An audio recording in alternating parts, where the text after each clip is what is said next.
చంద్రబాబు నాయుడు గారు ఈ మధ్య కాలంలోనే 6 వాగ్దానాలు అంటూ వదిలారు. ఈ వాగ్దానాలకు ఏటా ఖర్చు ఎంత అవుతుంది అని చెప్పి మా ఫైనాన్స్ వారందరినీ కూడా లెక్కలు తీయమని అడిగారు. 2024 ఎన్నికల తర్వాత కూడా మనం కొన్ని పథకాలను అమలు చేస్తా ఉన్న కొన్ని పథకాలను ఎట్టి పరిస్థితిలోనూ కొనసాగాల్సిందే. 2024 ఎన్నికల తర్వాత కూడా మనం అమలు చేస్తా ఉన్న కొన్ని పథకాలను ఎట్టి పరిస్థితుల్లోనూ కూడా కొనసాగాల్సిందే.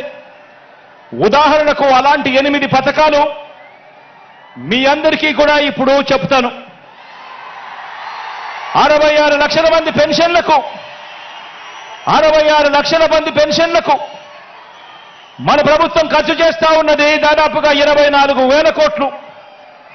ఉచిత విద్యుత్కు రైతన్నలకు ఇచ్చే ఉచిత విద్యుత్కు మన ప్రభుత్వం ఖర్చు చేస్తా ఉన్నది 11,000 కోట్లు. సబ్సిడీ కింద బియ్యం ఇచ్చేందుకు మన ప్రభుత్వం ఖర్చు చేస్తా ఉన్నది మరో 4,600 కోట్లు. ఆరోగ్యశ్రీ, ఆరోగ్య ఆసరా, 104, 108 ఇటువంటివి ఎవరైనా కూడా ఖచ్చితంగా చేయాల్సిన ముట్టుకోలేనేటివి మరో 4,400 కోట్లు.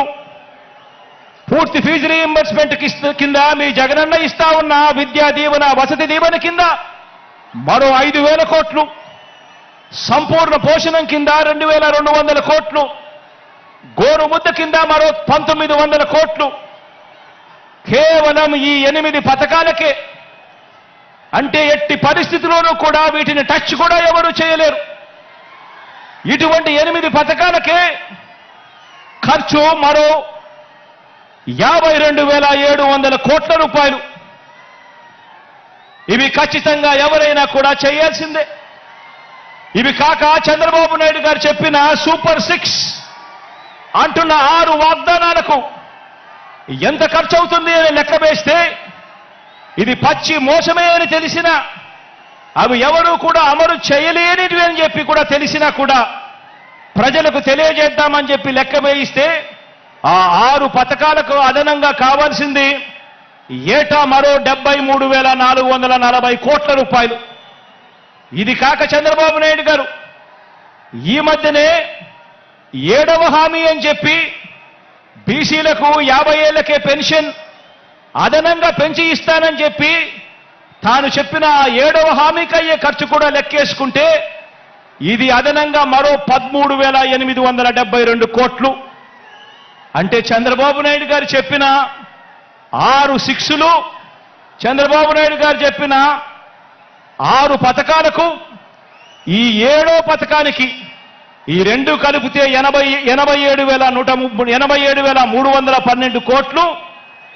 ఇంతకుముందు నేను చెప్పినట్టుగా 8 స్కీములకు ఎవరైనా కూడా టచ్ చేయలేని ఈ స్కీములకు ఖచ్చితంగా ఎలాగూ చేయాల్సిన అవసరం ఉన్న ఈ స్కీములకు ఖర్చు అయ్యేది మరో 52,700 కోట్లు.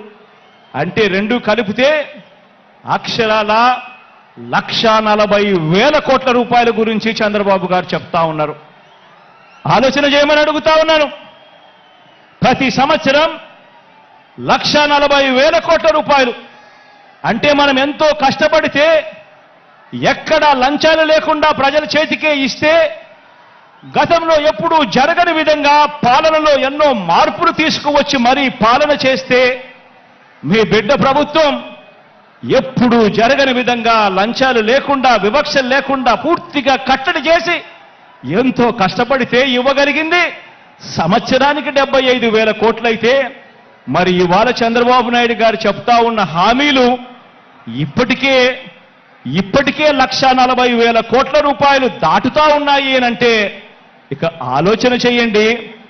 ఈ పెద్ద మనిషి చంద్రబాబు నాయుడు గారు చెప్పే ఈ హామీలు మళ్ళీ ప్రజలను ఎంతగా మోసం చేసేందుకు చెప్తా ఉన్నాడు అని ఒక్కసారి ప్రతి ఒక్కరూ కూడా ఆలోచన చేయమని అడుగుతా ఉన్నా.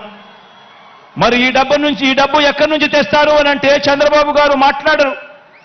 ఇదే అంశాల మీద సుదీర్ఘంగా కూడా ప్రజలందరికీ కూడా తెలియాలి అని అసెంబ్లీలో సుదీర్ఘంగా దీని గురించి వివరించడం కూడా జరిగింది.